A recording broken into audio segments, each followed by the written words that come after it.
Next on Unsolved Mysteries.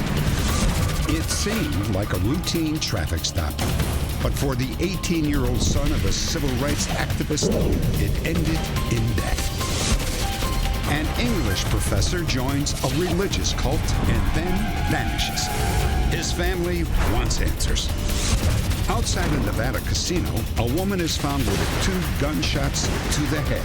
Her son says that he has no idea what happened, and then he took a polygraph. And one of the largest manhunts in Northern California history fails to capture a wanted murderer. Maybe you know where he is.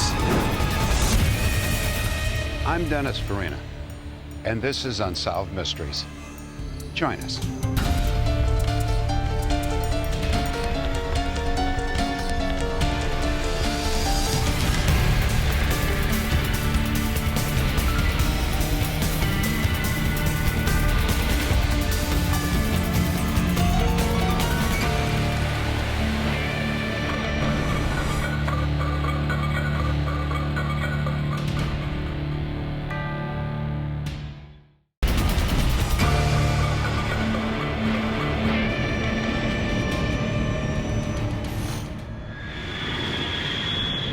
Lakehead, California. On a July day, a young man in a Chevy Suburban speeds southbound along Interstate 5 in Shasta County, California. On his tail is Highway Patrol Officer Kevin Benson. Southbound approaching Pollard Flat, Washington, Tom X-Ray Sam, 726. Officer Benson doesn't realize that he's following a very dangerous fugitive. Antonio Castro is a Mexican national with a long record of violent crimes. Officer Benson kept Castro in his sights for about 10 miles. Orica 5261, be advised he's exiting at Pollard Flat. The exit led to a dead end. Castro was trapped, or so it seemed. Get your hands up. Got a problem, officer? Keep your hands up. Get out of the car. Get out, okay? Get out. Keep your hands up. 3 days earlier, Antonio Castro allegedly attacked a man, stole his car, and torched it 800 miles away in the state of Washington. He stabbed me multiple times, kicked me, and left me on the floor. Went through my pockets for the car keys, took my car, and left. A day earlier, just down the road, 72-year-old Michael Fedef had been murdered in his farmhouse. Mr. Fedef was beaten badly, shot twice. One of the worst cases our pathologist has ever seen. The prime suspect was Antonio Castro. Keep your hands up. Pull me over for, huh? I didn't do nothing, man. Keep your hands up. Okay, hey, what's that? They're up. They're up. Don't move. Castro fled into the wilderness. Within an hour, law enforcement agents began a manhunt in the rugged terrain of the Sacramento River Canyon. Yes. The whole situation was dealt with as an emergency in progress. Tell me what you've got on this guy. He's dangerous and he's smart. There was nothing that led us to believe that he wouldn't commit the same acts in his attempt to flee the area. 40 police units were dispatched. The Highway Patrol put extra squad cars on the interstate. Trackers combed the Sacramento River. SWAT teams checked the freight trains that ran through the canyon. But there was no sign of Antonio Castro. Authorities guessed that the fugitive would stick to the river. An hour later, they were proven right. Got a print over here. Yeah, that's our guy. Better call it in. He's going northbound. There wasn't anything rational about him. It was difficult to pinpoint what he would do next. This guy had no feelings towards taking a human life, to just get an automobile, just to provide himself transportation, to kill another human being. For reasons of his own, Castro decided not to kill the lost motorist he passed while fleeing from authorities. Castro ran back into the woods and headed south. This is an extremely rugged canyon. We could have had an army of officers out there, and he still would have slipped by us just because of the natural terrain and the concealment opportunities he had made available to him. Castro is a survivalist. This man has the skills to survive in elements that the average person wouldn't.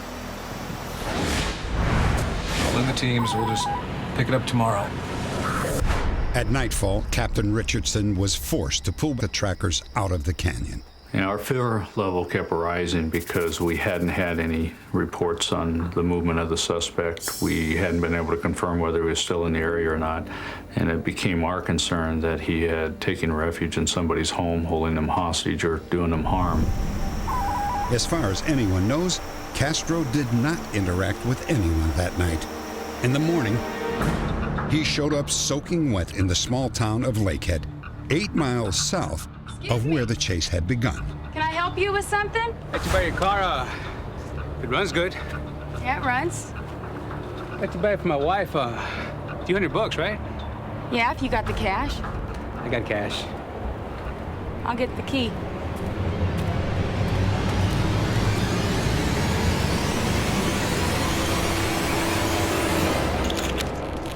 Little wait. Hope you don't mind.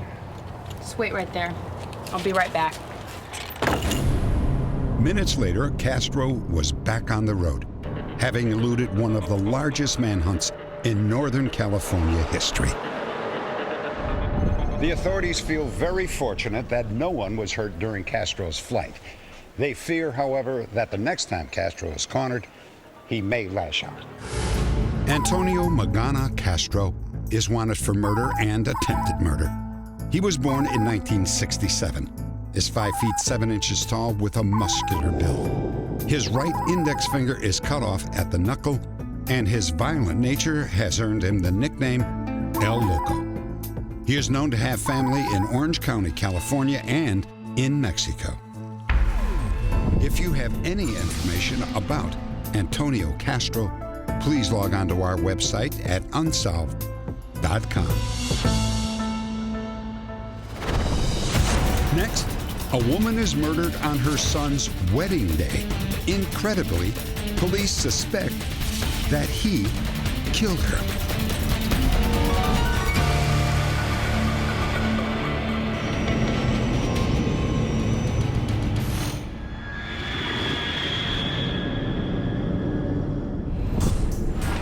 In Reno, Nevada, 38-year-old Tim McClure lived with his mother, Terri, off and on throughout his 20s.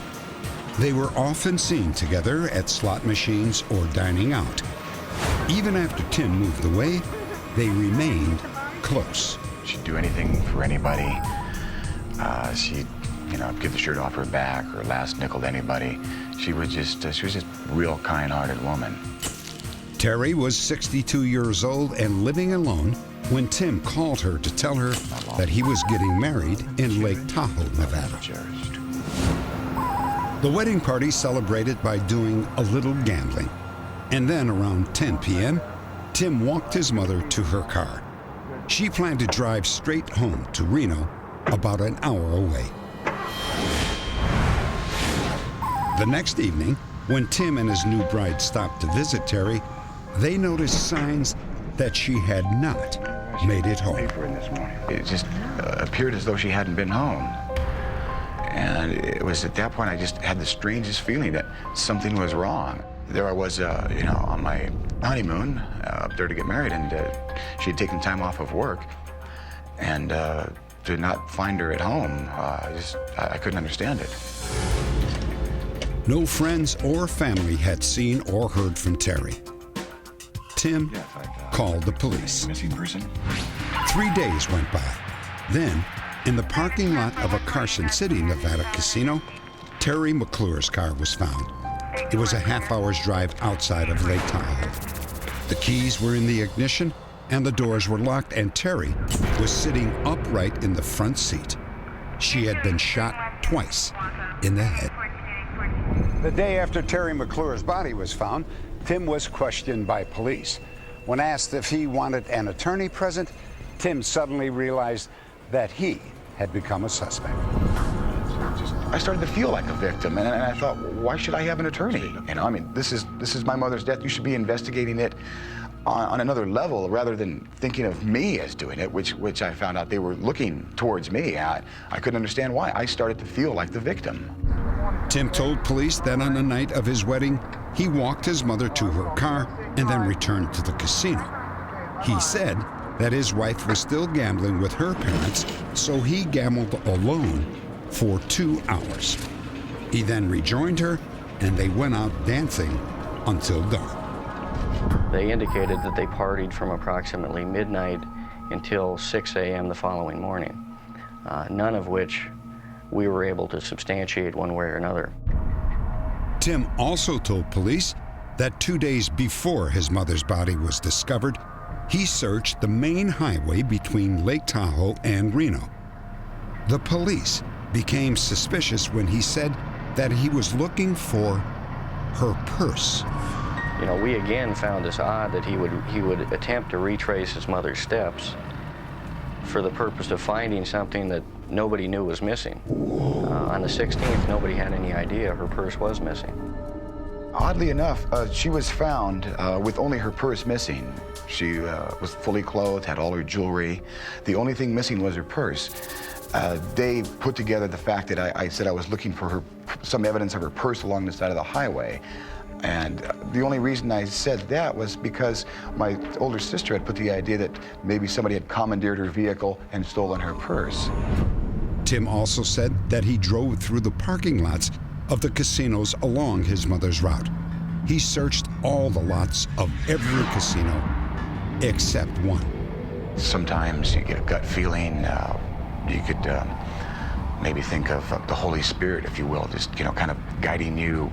There was perhaps a feeling of keeping me away from there to save me from finding her. I thank God I didn't find her. That would destroyed me to find her. And that casino parking lot is where Terri's body was found 2 days later on a Monday. Police estimated that she had been dead since Friday, the night of Tim's wedding. Police were suspicious of a call that Tim made to cancel one of his mother's credit cards. Tim claims that he made the call on Monday, the day his mother's body was found. But the credit card company says that he called on Friday, before his mother disappeared. I had reported her credit cards missing. I called on Monday. The woman had written down that I called on Friday, which I couldn't understand. The credit memo for that particular company is now in the possession of the sheriff's office, and it clearly shows, according to their file, that Tim called, indicated to the recipient that his mother was dead, and to please cancel the account. It's one of the strangest things I have ever heard of. And how she could have mixed up my words like that, saying she had been murdered. I had no idea she'd been murdered. All I knew, she was missing, and that's what I told him. 6 months before Terri McClure was murdered, she took out a $10,000 insurance policy on her life. Tim and one of his sisters were named as co-beneficiaries. I didn't think my mother would take out an insurance policy. It just wasn't like her. I mean, they're thinking that I, did this for a reason. I mean, which my share is only $5,000. I mean, that's ridiculous. Well, I can't say that that is the absolute motive in this case, but, I'm here to tell you that people have been killed for a lot less. 1 month after their wedding, the Carson City Police asked Tim and his wife to take a polygraph test. Well, I was completely cooperative. I had nothing to hide, no reason not to take one. So naturally I said, sure, I'll take a polygraph. My wife agreed too. And as they asked the question, there was, it seemed like maybe a minute between each question with my eyes closed. Just a number of things were just going around through my mind. At that point, that's when I started thinking, well, geez, what if they think I did it? And I'd never taken a polygraph before. I didn't know how to react. And it was just a very awkward and uncomfortable situation for me. The results of those polygraph examinations would strongly suggest deception on both the part of Timothy McClure and his wife. And in the interviews, they had no response. They could not respond to why the machine was telling them they were being deceptive. They had no answers. I don't know why, but I flunked the test. And my wife had flunked only one question, which didn't make any sense. Do you know who murdered Terri McClure was a question she was asked, and it appeared to be a lie when she said no. So it looked like she was trying to cover up, which is unexplainable to me. All the circumstantial evidence was submitted to the Nevada DA, but he concluded it was not enough to arrest Tim McClure. Police questioned family, friends, and acquaintances of Tim and Terri. They said that Tim was devoted to his mother and that they believed he would never do anything to harm her. My mother was my best friend. I mean, all I could think of was taking care of my mother, you know, for the rest of her life after she'd taken care of me all my life. That's the one thing I wanted to do, was take care of my mother, and I can't. There has to be somebody out there that had seen something that happened to my mother. You know, now would be a good time to come out with it. After our broadcast, Tim McClure was arrested for the murder of his mother, but the DA ultimately decided not to prosecute. The case was dismissed with prejudice. If you have any information about the murder of Terri McClure, please log on to our website at unsolved.com. Next, an 18-year-old is arrested in Mississippi. The next night, he is found dead in the jail's shower stall.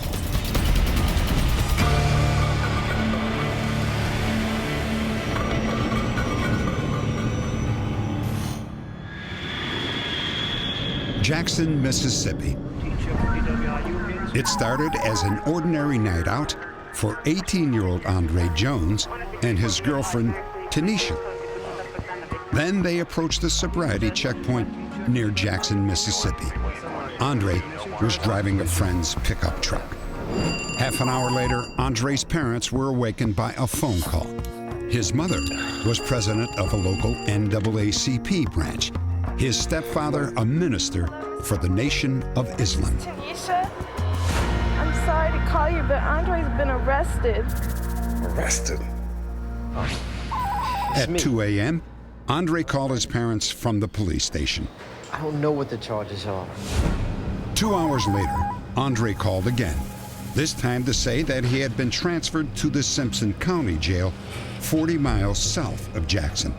He still did not know what the charges were. We were told that they could not tell us anything at that time, and Simpson County just refused to even talk to us, and they told us that we could not come to that jail. Have you heard anything? Andre's parents spoke to him at least 5 different times on Saturday. How can they keep me in here an extra day and they haven't even charged me? We could not tell him anything. He was very much concerned about getting out immediately and so that he could attend school the very next day. About midnight that night, I heard a knock on the door. I'm Officer Cole of Jackson Police Department. Okay. I have a message here from Mrs. Esther Jones Quinn. Charles, what is it? He gave me the piece of paper which only had a phone number for the Simpson County Jail. There was not a note, there was not a message, it was only a number. I was informed that Andre had committed suicide. I was casually informed that he had committed suicide, as if they could have been talking to someone that didn't even know who he was. Andre's family insists that he never showed any tendency whatsoever to commit suicide. They began looking into his death and uncovered glaring inconsistencies, beginning with the details of his arrest. That night, Andre and Tanisha stopped by the Quinn's house in Jackson around 11:45. They left and drove east toward Brandon, where Tanisha lived. Near the Brandon city limits, they came upon the checkpoint. According to the police, Andre stopped just short of the checkpoint and tossed something out of the window. Sir, was something out of this vehicle? No. Police identified the object as a .38 caliber handgun. Is that an open beer can? The police also said that inside the truck there was an open can of beer And the truck, which Andre had borrowed and driven for more than a week, turned out to be stolen. I didn't know nothing about the truck, but I knew there wasn't no beer in the truck, and he did not throw a gun out the truck because there was no gun in the truck. Tanisha's version of the events is very different from the police report. What's your name? Andre Jones. Tanisha claims that the moment the officers heard Andre's name, their attitude changed. After they asked him his name, they all went to a little, I say like a little huddle, you know, like football huddle. And they was, I don't know what they was talking about because they was talking low. And after that, that's when they came to the truck and asked Andre again, did he have his license? He said, no, sir, I don't have my license. Step away. Hands on the roof of the vehicle. And they asked him to step out the truck. That's when they handcuffed him. They shackled his feet, and they had him handcuffed at the same time. I didn't understand what was going on. State Public Safety Commissioner Jim Ingram disagrees with Tanisha's version of the incident that night. There was no confrontation whatsoever with young Andre Jones. In fact, the officers were very amazed how cooperative he was. Andre was charged with 4 counts. Driving a truck whose vehicle identification number had been altered, carrying a concealed weapon, possession of stolen license plate tags, and driving with an open container of alcohol. Commissioner Ingram still insists that the arrest was not confrontational. But Charles Quinn says that an inmate in Brandon claims the police used racial slurs to intimidate Andre. One of the inmates who were transferred with Andre said that the officer said, do you know what happened to niggers for stealing a white man's truck? And of course, other statements were said to put fear in Andre. The next day, Andre was transferred to the Simpson County Jail. That night, his body was found in a shower stall at the end of a dimly lit corridor. One of the men walked back and said they found a young man hanging by a shoelace and the shower still running. And that's when they called for the guards, and immediately they unlocked the cell and took him down. Authorities say Andre tied his own shoelace to an iron grate above the shower head. When Charles Quinn was allowed to visit the cell, he estimated the grate was about 8 feet above the floor. He would need someone to have held him up to do that. And he would have needed some type of stool to stand on. The state-approved pathologist who performed Andre's autopsy said investigators had shown that it was possible for Andre to have hanged himself without help. That position was easily reached by a member of the sheriff's office who was acting as the decedent. Less than a week after Andre's death, his parents hired an independent pathologist to review the case. I think it's highly probable that he was strangled. Someone did this to him. In the usual case of a suicide by hanging, the ligature mark is along the side of the neck and doesn't go all the way around. It's in this fashion. Whereas in the case of Andre Jones, the ligature marking went along the side of the neck and all the way into the back and crisscrossed in this fashion. This suggests to me that someone had to come from behind and wrap the ligature around his neck. The official autopsy report listed no evidence of bruising on Andre's neck or anywhere else on his body. Dr. Bryant disagrees. He had some bruising under one of his eyes, and also he had some bruising on the shoulder of the same side. The bruising could have been right at the time that he died, or it could have been sometime during the day, but apparently he suffered some kind of blunt trauma sometime during the time he was in the jail. We were informed by one of the inmates that Andre was taken off that cell block and out of that jail. And when he was brought back in, he was brought back in a wheelchair, and that he was laid on the shower floor and the hanging scene was staged. A year after Andre's death, Mississippi named a new medical examiner. She reviewed Andre's autopsy report, as well as the autopsies of several other men who had died by hanging in Mississippi jails. I think that it's extremely unlikely that any of these deaths are anything other than suicide. All of the deaths have been investigated by not just one agency, but one or two, or sometimes three. I would never believe that Andre committed suicide. I know my son was murdered.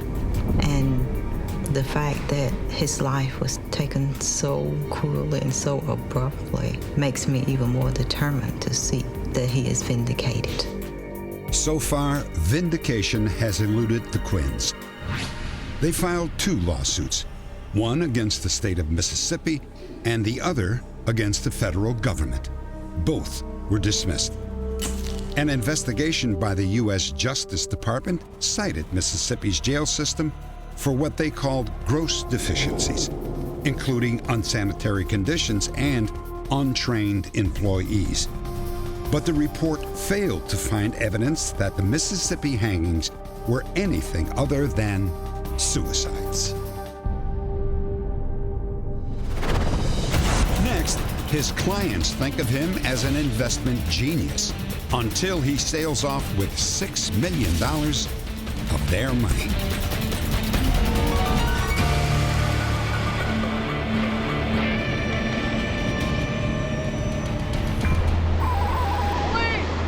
Police, anybody on board? A summer evening on Lake Michigan. A drifting yacht is sighted just offshore, its occupant apparently in trouble. Officer Wayne Brooks responds to the call. When I initially got there, I heard the engines running. As I was approaching closer, the engines died. The boat was then just drifting. I was able to pull myself up over the side. I was looking for the victim of a possible heart attack. Police, anyone on board? I searched the boat, cabin area down below, found nobody on the boat. Police department! But when I arrived, the way the engines were running, if someone had fallen off that boat, it's my opinion they could not have got back onto the boat. It would have been moving away from them too quickly. The owner of the yacht was 42-year-old investment counselor Woody Kelly. No sign of Kelly or his body has ever been found. 10 years earlier, Kelly and his family moved into a modest neighborhood in the small Illinois town of Antioch. After Kelly began an investment business, the family's fortune began to change. They moved to a mansion near a local lake, and Kelly became one of the town's most respected citizens. Woody, I feel, was considered by a lot of people as a pillar of the community. He belonged to 2 very active community organizations, participated a great deal in those organizations. Kelly also invited his new friends and neighbors to his luxurious home. Many became his clients. He became your friend. He'd actually make you want to invest money. God, I wish I had some money I could give him. He seemed very professional. He had a very substantial office staff. Here, I'd like to take and meet Brenda. His reports were very exacting. He just had all the instruments that promoted confidence. Kelly was able to promise and deliver an amazing 16 to 19% interest on his investments. Woody was enthusiastic about what he was doing. He did not come on hard sell. He was fairly laid back. He assured me that this was a good investment, that I really should consider it, and he would welcome my business. Are they insured? I mean, is this safe?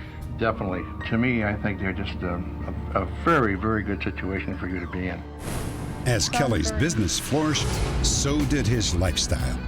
He owned 4 luxury cars, 2 airplanes, 3 different homes, and 6 boats. As a hobby, he even started a yacht charter service. One early June day, Kelly showed up at a yacht dealership to check on a new boat that he had just purchased.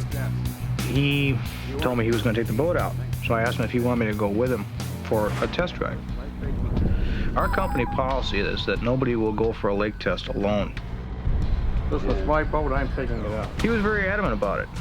He insisted that, no, I have people waiting for me at the dock. He said, I want to go out alone. So I helped him cast off, and that was the last we seen him. Kelly headed south towards Waukegan, Illinois, about 20 miles away. He told his family that he would be home by 6 o'clock. He never returned. The Coast Guard retraced Kelly's route. When they found his sunglasses on board, they assumed that he had accidentally fallen overboard, but his body was never found. After Woody Kelly's disappearance, the town of Antioch was in shock. But as time passed, shock turned to anger. Not only was Kelly missing, but so was most of his investors' money. We're going to grab all the business records, all right? I don't want to land anything left. The same week that Kelly disappeared, a client filed a civil suit accusing him of improper business practices. The Lake County Sheriff's Department started an investigation. We have a search warrant for Kelly's business and offices. When the office staff began looking at the records, they realized that there was no money in the bank accounts. This is where he kept his private files? Right. The money was just being spent. And every time an investor would put money in, it was going right back out. So, basically immediately looking at the checkbooks, you knew that it was a fraud. Kelly's record showed that most of the investors' money had gone straight into his pockets. Almost $6 million was missing. I gave Woody Kelly $110,000 to invest for me. I have never recovered 1 cent. My husband and I invested our money with Woody after we sold our home. And we invested, I estimate, about $30,000. My investment with Woody Kelly was in excess of $400,000, and the entire sum was eventually lost. 7 years after Kelly disappeared, his wife tried to have him declared legally dead. At the hearing, 2 acquaintances testified that they had seen him after he disappeared. Not only was Woody Kelly not declared dead, but a federal grand jury indicted him on 18 counts of mail fraud and 2 counts of IRS fraud. There's a warrant out for his arrest. Woody Kelly was born in 1943. He is 5'11" and weighs 200 pounds.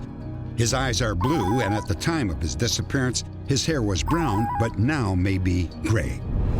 These are home movies taken of Kelly the same year he disappeared. If you have any information about Woody Kelly and his missing millions, please log on to our website at Unsolved.com. Next, a man joins a fringe religious group and then disappears. His parents are asking for your help to find him.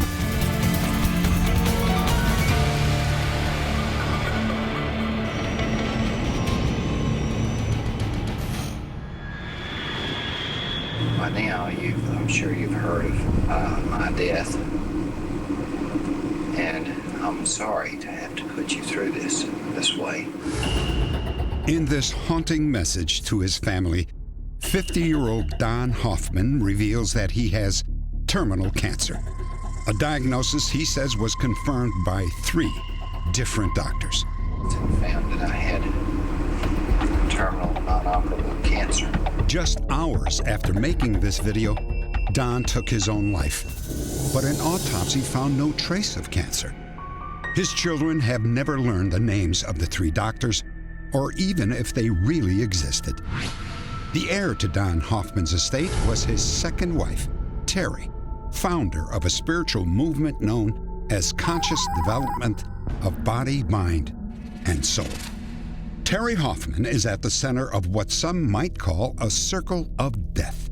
The victims include Mary Levinson, drug overdose; David and Glenda Goodman, shot to death, probable double suicide; Jill Bounds, beaten to death; Sandy Cleaver drove over a cliff in broad daylight; Sandy's 14-year-old daughter, Devereaux, drowned. Some say that one more person should be added to that list. A popular teacher named Charles Southern Jr. is missing. He, too, was a disciple of Terri Hoffman when he disappeared without a trace. Call upon your master. His eyes. Peace, harmony, and enlightenment. Hoffman offered all this and more to Charles Southern and the others who joined her group, Conscious Development. Guide you at this time. Part of the belief system Terri taught us was that death was really just another state of consciousness. And it wasn't a bad thing, it wasn't anything to fear. Peter Muth belonged to Hoffman's group for more than a decade. The other thing we learned was that the dark forces out there in the universe had a name. They were the Black Lords, Black Overlords. They worked for Satan. Fight those dark lords, and I. The group we worked with, the White Brotherhood, or good, benevolent characters. They're on God's side, good guys. In Chicago, Charles joined a local branch of Conscious Development. Charles was assistant chairman of the English department at a local junior college.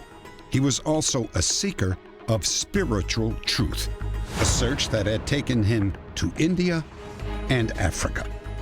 Charles was very interested in Eastern religions and various religions. In fact, he studied all the different religions that he could. And that was his curiosity. I think it got him in trouble. Able to relax. Charles rose quickly in Hoffman's organization. He was soon teaching classes and leading meditation sessions. At your own pace. Eventually, he was invited to Terri Hoffman's home in Dallas. The darkness of the Lord comes, and he is bright in his evil.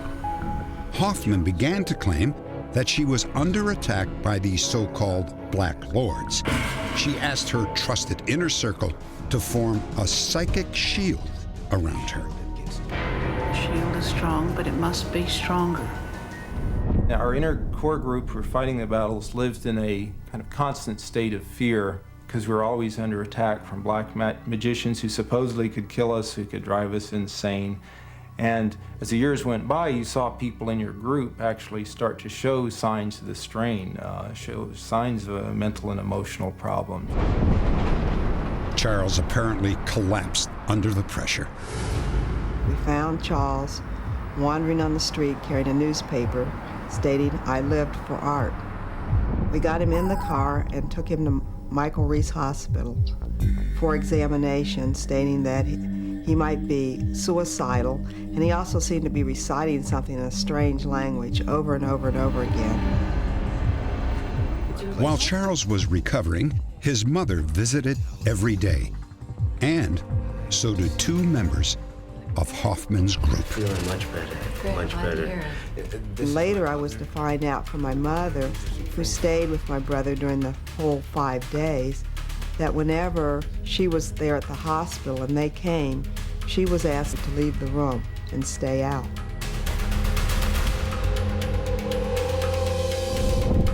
After his release, Charles stayed active in the group, but eventually became disillusioned with Hoffman.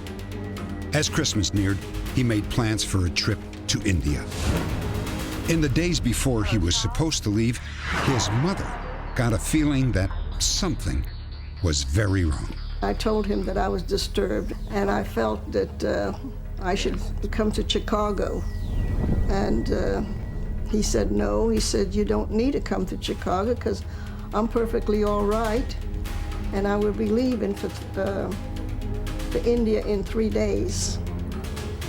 So he assured me that everything was all right, and with that assurance, I didn't go. That was the last time she spoke to her son. 2 weeks passed. We, of course, wondered why we didn't hear from him, but he had traveled so much and so often to so many parts of the world, I wasn't overly concerned until he was overdue. Charles' parents drove the 300 miles from Cincinnati. They broke into their son's house, and their concern turned to fear. Charles' passport showed no entry stamps from India. Placed on a ceremonial stool from Africa were Charles' winter dress hat and his coat, neatly folded inside out. Only later would his family learn that this was a Nigerian tribal symbol of death. Charles' parents also found a vial containing a powerful drug similar to the lethal South American poison curare. We don't know why my brother had this vial, which was later identified to be a ganglionic blocker, which is a medicine used in anesthesia which causes total muscle paralysis. It has to be injected too, not eaten. Charles' parents also discovered 2 scribbled notes, barely legible. This is Charles' handwriting, but it doesn't make sense. Apparently, Charles' last will and testament.